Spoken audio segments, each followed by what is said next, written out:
This presentation is entitled, Get What You Need with Public Procurement.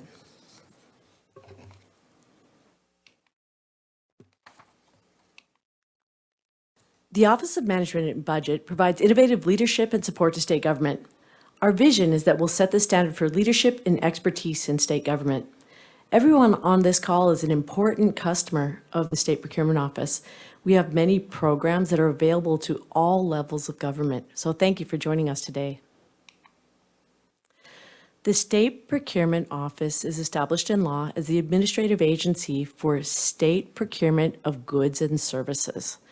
So a lot of what we're going to talk about today are programs that are available to you, where OMB can provide contracts that are made available to you.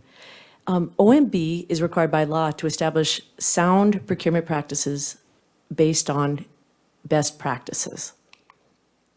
Today, we're going to talk about the laws and procedures that apply to your purchases.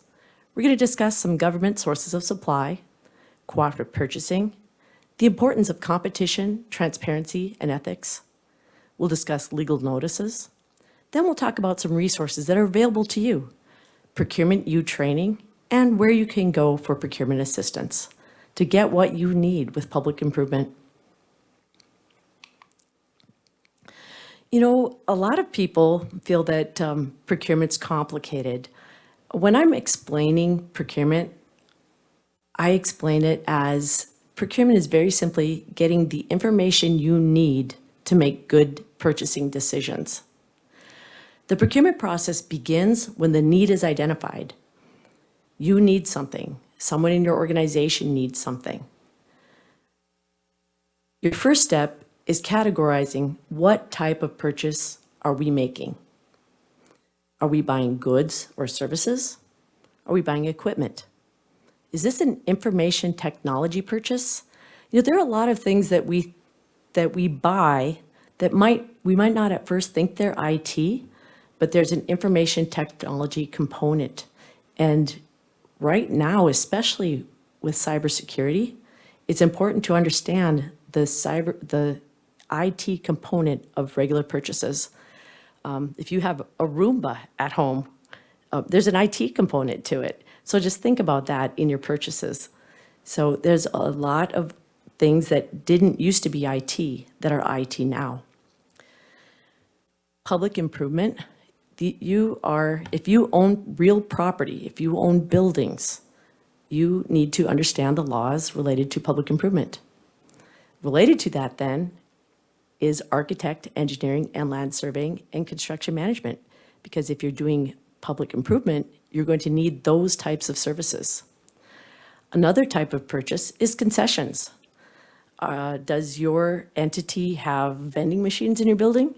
Do you operate some type of concession where you're selling goods? That is a type of purchase. You might even have other types of purchases. Where you start is understanding what laws apply to the types of purchases you're making.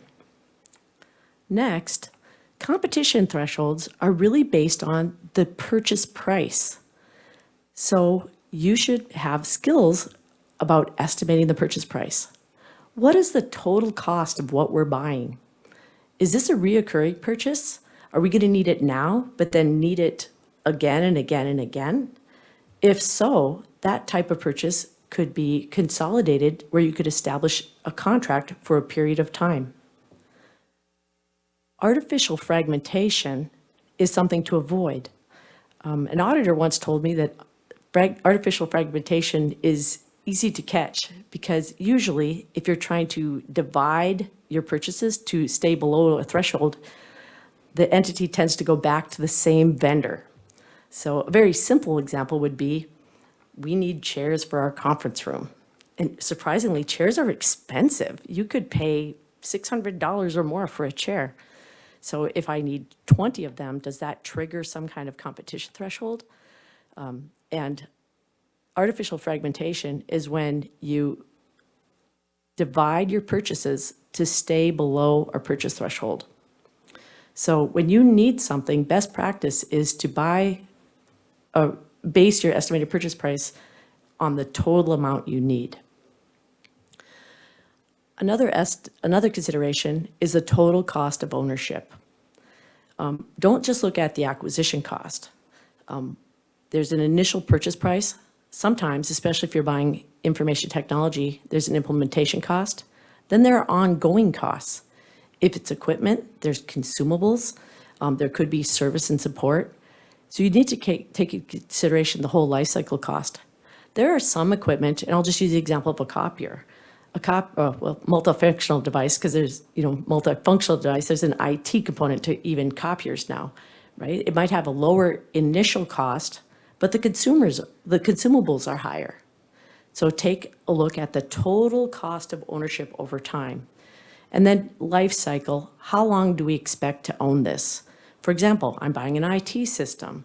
When you're doing your initial estimate cost, how many years do we think we're going to use this system? And then base your evaluation on a life cycle. So very important step is, what is the estimated purchase price?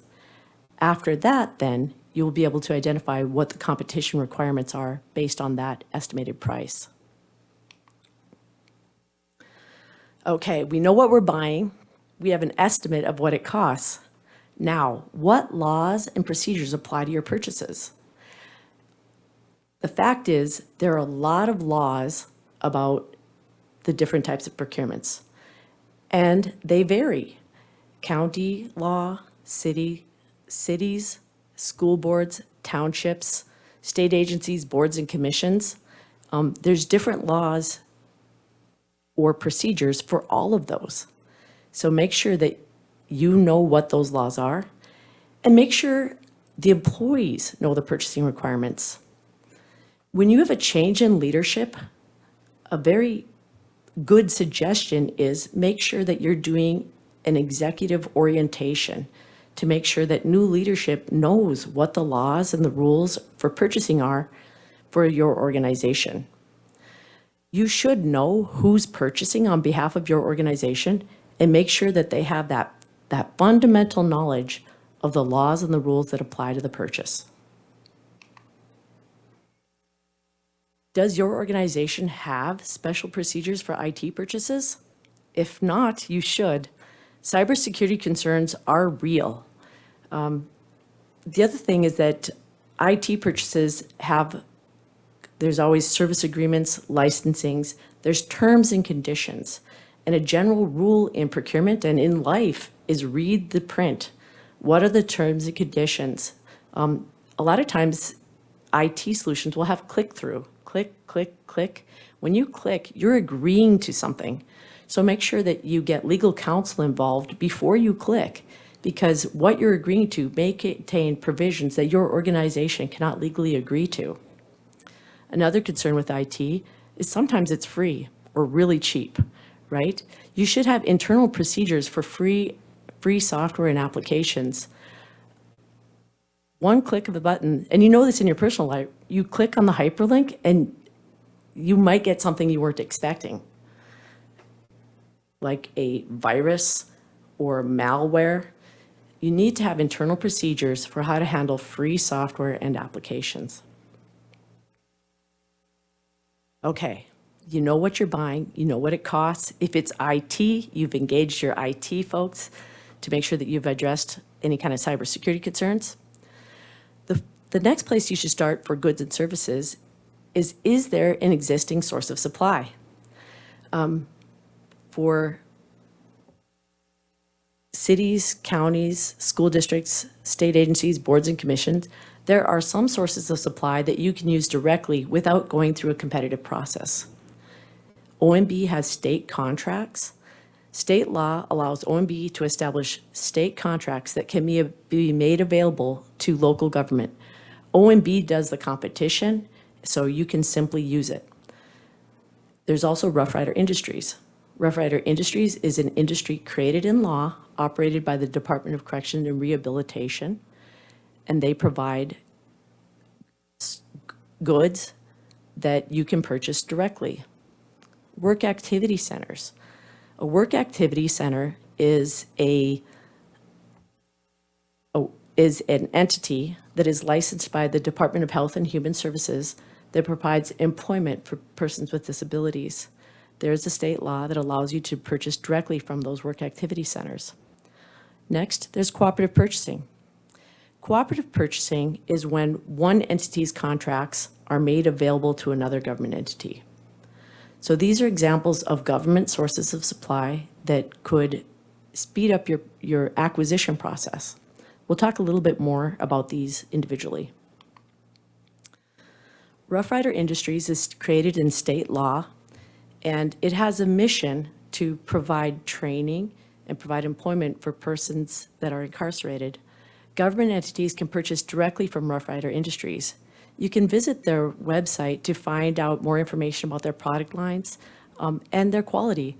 I would encourage you also to contact Rough Rider. Rough Rider Industries does provide tours, and it's very inspiring actually to just see Rough Rider Industries.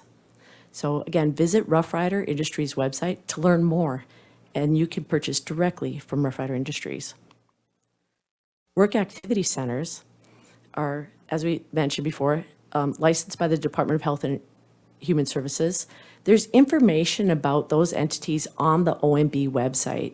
So if you click on OMB website under Doing Business with the State, there's a button for government sources of supply, and there's a listing of the work activity centers and the products and services that they provide. For example, secure shredding, janitorial services. Now, in that law, there's actually a set aside.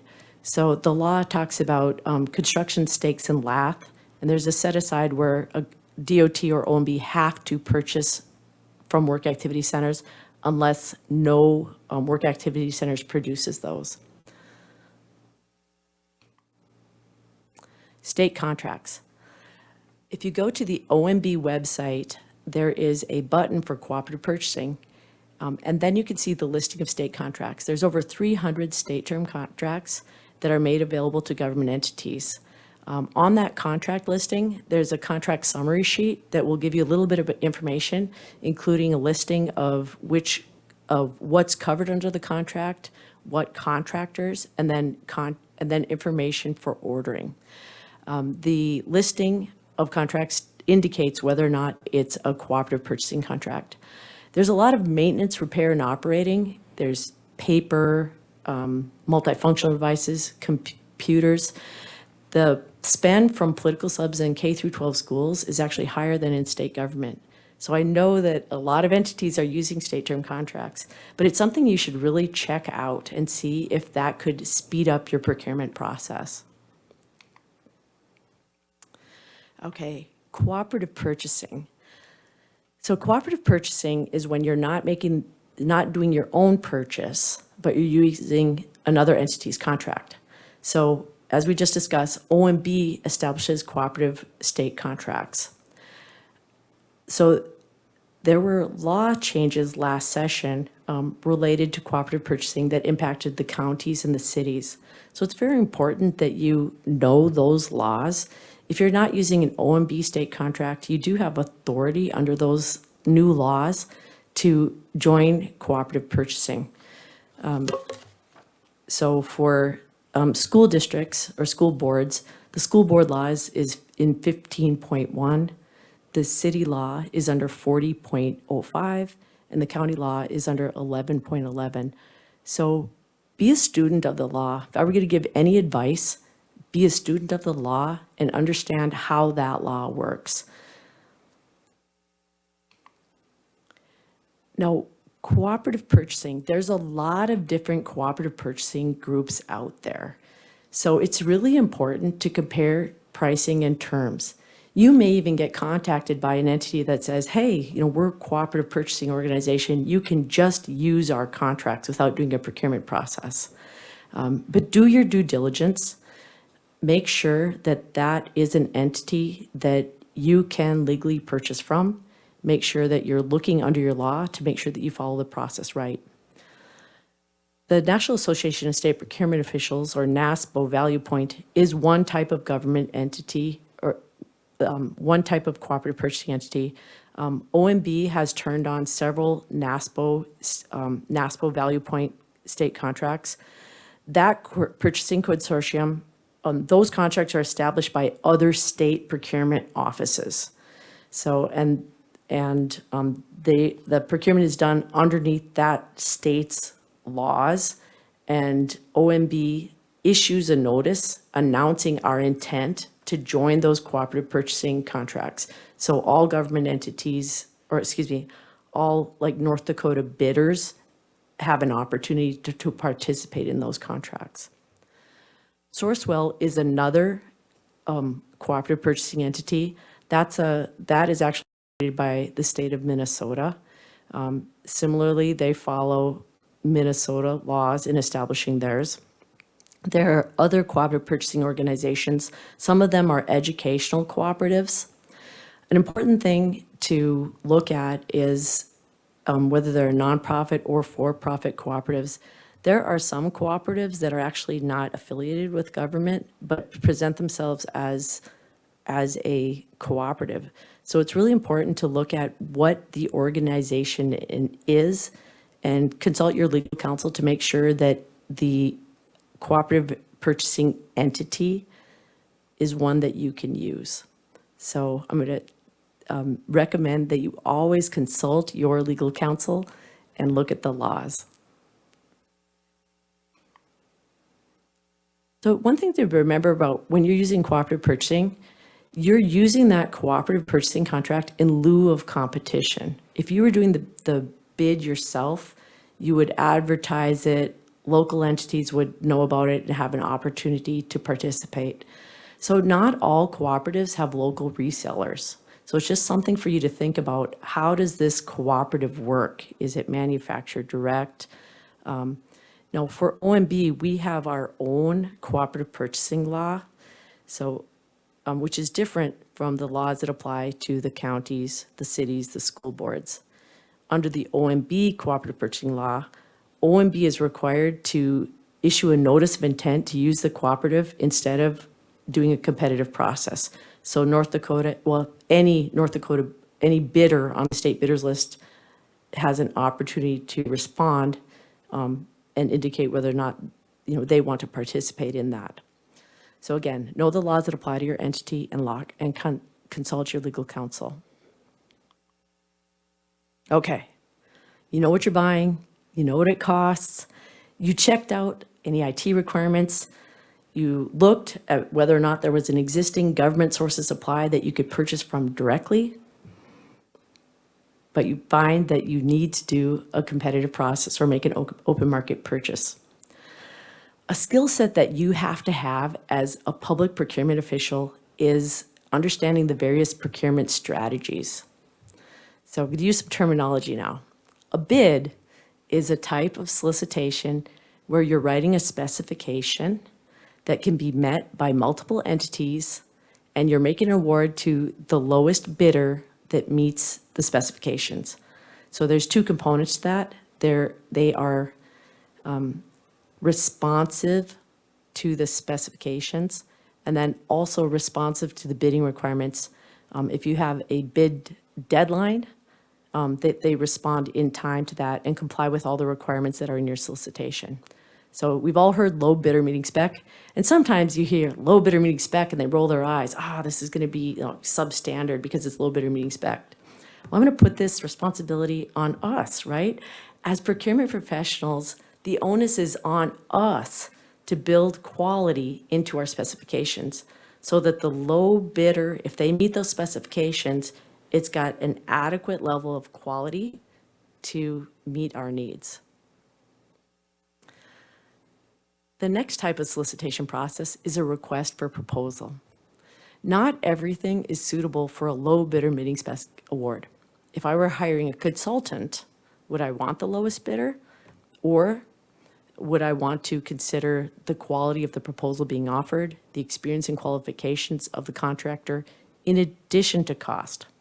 So a request for proposal, or RFP, is a type of solicitation where you're determining the best value based on usually from the quality of the proposal, which could be equipment, services, what have you. Usually you look at the experience and qualifications of the vendor and then the cost. So knowing those two different strategies, another component is what is the dollar value? Informal competition is used when you've got a lower dollar value procurement and you're getting usually 3 bids or proposals that are informal. Getting some level of competition is important. It makes sure that the price is fair and reasonable. And especially in the RFP situation, that you're making a good decision. You're considering what the available options are and then making a good decision. It's really no different than the process you would use in your personal life. If you were shopping for any major purchase, you would go do market research, you would evaluate the cost and the quality, and then you would make a decision based on that. So going back to what I said at the beginning of my presentation, procurement doesn't have to be hard, it doesn't have to be stressful. Think of it very simply as getting enough information to make good purchasing decisions. Formal competition then is when what you're buying reaches those thresholds where formal competition is required. Now, formal competition means that there's public notice and a public bid opening. So again, getting back to the estimated purchase price is very complicated, or is very important. And then there's some times where things happen like you thought it was going to cost this, but when you get the bids or proposals back, it costs significantly higher. Any situation that makes you scratch your head, be sure that you are contacting your legal counsel to determine what the appropriate action is. Okay, we'll talk a little bit about preference laws. So, especially North Dakota preference laws. Last year there was a red tape reduction effort, and that resulted in the repeal of the reciprocal preference law. So reciprocal preference was a law that required that when a bid or proposal was received from an out-of-state vendor, the preference for North Dakota bidders would reciprocate the out-of-state law. Me even just articulating the words tells you about how much it complicated the procurement process. So that was repealed. So long story short, there is no preference for North Dakota bidders in law, with some exceptions. There is a preference law that's very broad for printing. So, and that law says that where practicable, printing should be awarded to a resident North Dakota printer. There's also a preference for coal. There is a law that's related to U.S. flags, that U.S. flags must be made in the U.S., which even that alone can get complicated because of the materials used for the flags. We're actually working on awarding the flag contract right now to ensure that the awarded flags comply with the U.S.-made requirements. There's a law about the North Dakota flags. There was a time actually when the North Dakota flags that we were buying were not historically accurate. So there was legislation that requires us to purchase historically accurate flags. So when we do a flag bid, we interact with the State Historical Society to make sure that we're getting accurate North Dakota flags. There was also a resolution that encouraged government entities to purchase food that was either grown or produced in North Dakota. And this last session, there was a resolution that encouraged us to purchase hemp flags. So where to find this information? On the OMB website, under Doing Business with the State, under Guidelines, there is a manual that OMB produces that references all the preference laws. So if you have any questions, that's where to go. All right. So that was a very high level of the different procurement processes. After you've done an evaluation and selected the awarded bidder or vendor, you will be issuing an award. Now, there's different types of methods for making the award. There's very commonly a purchase order that your entity probably has some type of format or maybe an online system for a purchase order. The scope of work, the terms and conditions are all incorporated into that purchase order. The state also has a state purchasing card program, which is a state contract, and OMB Fiscal can provide you for more information about that.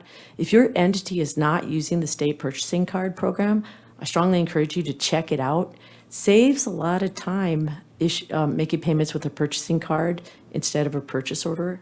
And there are also rebates. Probably in your personal life, you receive some sort of benefits from using your credit card. The state P card program is like that, where there is money returned to your entity for using the state purchasing card program. So another thing to remember is that as government entities, we're tax exempt.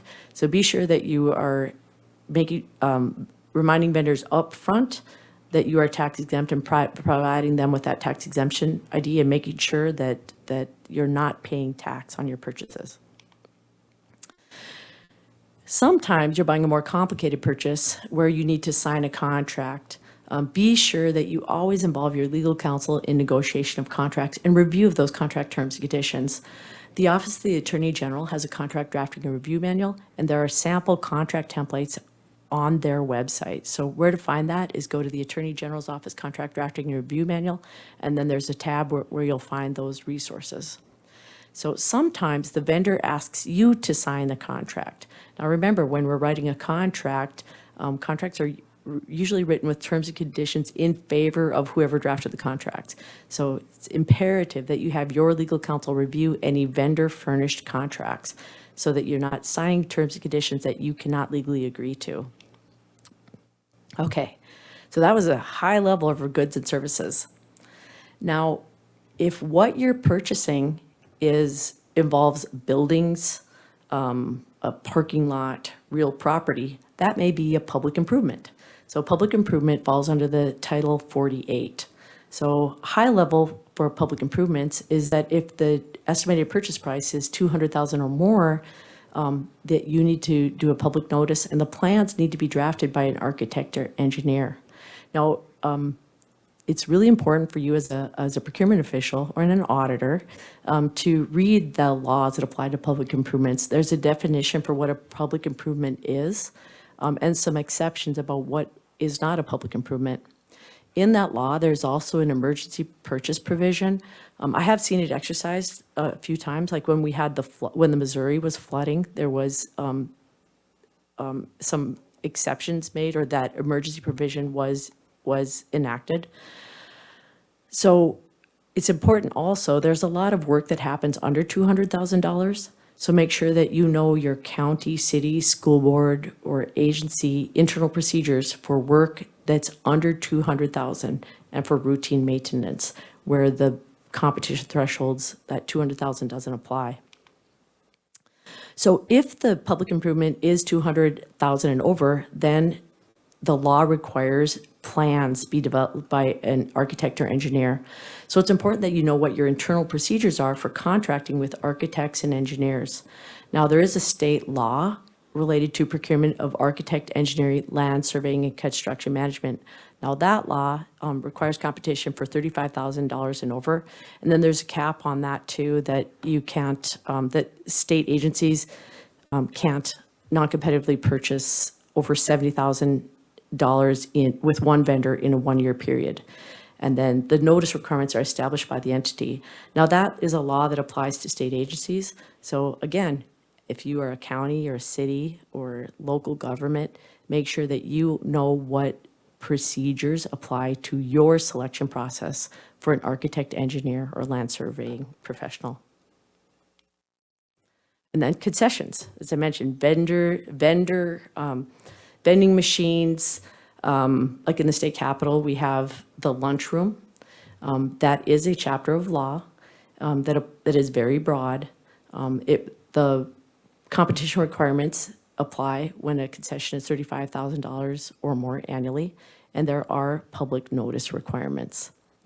So these are some very basic overview of the types of procurement requirements.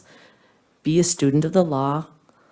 We'll provide more information later, so you have the hyperlink to these sections of law so that you can be familiar and then know whether these are the types of purchases that you are making. Okay, wow, we did all this. We did this market research, we did a procurement process, we evaluated, we made an award. All this effort really just gets you to the starting line of having a contract with a vendor. So contract administration are all the efforts that take place after award to ensure that you get what you need. If you required if you required insurance, which is a best practice to require insurance in some situations, be sure that you're getting proof of that insurance. Know the laws about insurance requirements. If you are in procurement at all, you should be a student of insurance and risk management, which is indemnification insurance. Analyzing the contractual risk of something you're doing is very important. Insurance really, requiring a vendor to have insurance ensures that they're going to have the financial backing if something bad happens. It's just like in our personal life, right? It's insurance that covers the finances related to risk. Another law that we as procurement people have to be aware of is Secretary of State registration. It's imperative that we as government entities ensure that we are doing business with vendors who are properly licensed with the Secretary of State. Now, if we are purchasing, the contractor is required to have a professional or a business license, that is another requirement. They need to be properly licensed or registered in the state of North Dakota. So there is on the OMB website, there's another resource. The NDSAO Extension Service publishes a great listing of all the business licenses and then the regulatory agency. So very good resources that you can find from the OMB website. So now you're into contract administration. There's different types. You've negotiated a contract, you're in a contract. Sometimes things roll along smoothly as possible, but sometimes something changes. When something changes, you need to amend the contract. Now, there's two types of contract amendment. There's an anticipated amendment where we kind of knew something was going to happen. For example, you're doing a multiple year contract that could have renewal or extension options. A renewal could be we're having a janitorial contract. We awarded to one vendor. We want the contract to be for 3 years. So if they perform satisfactorily the first year, we could extend for a second year. An extension may be we have a project, but the project could go long, or maybe we didn't get the contract done in time. An extension just adds time to the contract. Now, if we're doing a multiple year contract, inflation is real, right? Prices go up. We have to always be mindful of our vendors too. It's good to have a provision for a price adjustment and how you're going to handle a price adjustment in your contract. Now, an unanticipated amendment is when something happened that you weren't expecting. And it could be where you awarded a project and the vendor found, oh, wow, I wasn't expecting this, but this happened. That is a contract amendment where you're changing the scope of work. Most likely you're changing the compensation. So make sure that you know what your internal procedures are for how to handle anticipated and unanticipated amendments. OMB does have templates, and the Attorney General's Contract Drafting and Review Manual has, it's a great manual, great resource. It's got sample clauses, and then it has an explanation of why you would use the clause or when you use the clause, and then recommended language.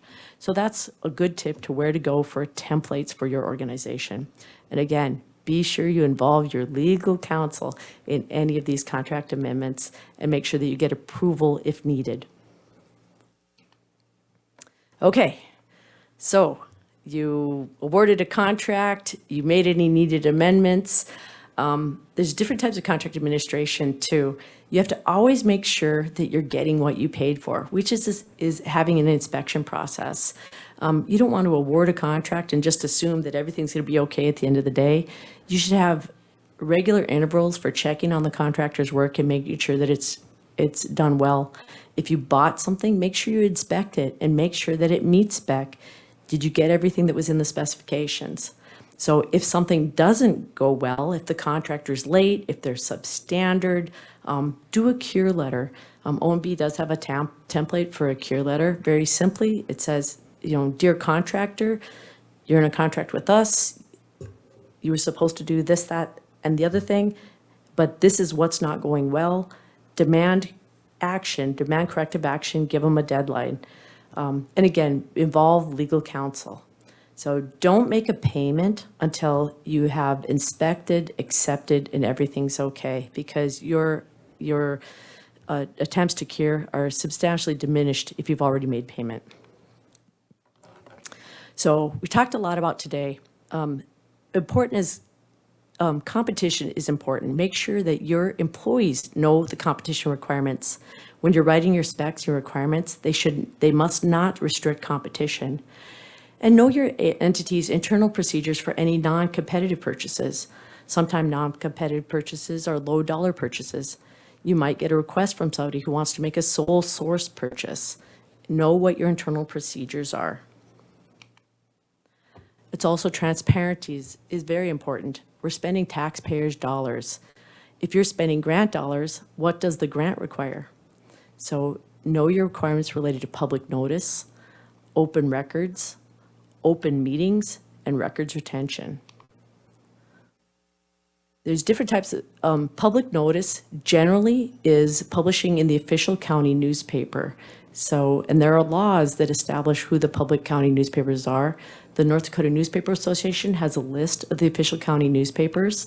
The legal notice rates are actually in law, where OMB coordinates with the newspaper industry and local government to establish those legal notice rates. So when you have a requirement to do legal notice, be sure you know the deadlines for submission to ensure that it meets the publication requirements. If it says 21 days, when do you have to get that to newspaper to get it published for the amount of time? There is OMB is right now involved in the legal notice rate negotiation. There's a proposed rate change for next biennium, 5% for the first year and 3% for the next year. And again, we're just negotiating those. Those aren't final. That's just where we are at right now in the negotiation. So just to recap, ethics in public procurement are very important. We talked already about artificial fragmentation. Another important ethical thing is conflict of interest. As public officials, we have to avoid any kind of public of interest. If we have a personal involvement with a contract or something like that, we need to not be involved. If your spouse or yourself or your son or your daughter is employed by one of the bidders, don't be involved in that procurement. Have someone else in your office handle that procurement. Attempt to influence is when a vendor or offers something of value to try to attempt, or it could be something like someone pressures you to make an award a certain way or not award a certain way. Those are attempt to influence, and they should be avoided. There should non-discrimination source selection is very important. Make your awards based on low bidder meeting spec or best value, but any of those factors there should be no discrimination in our source selection.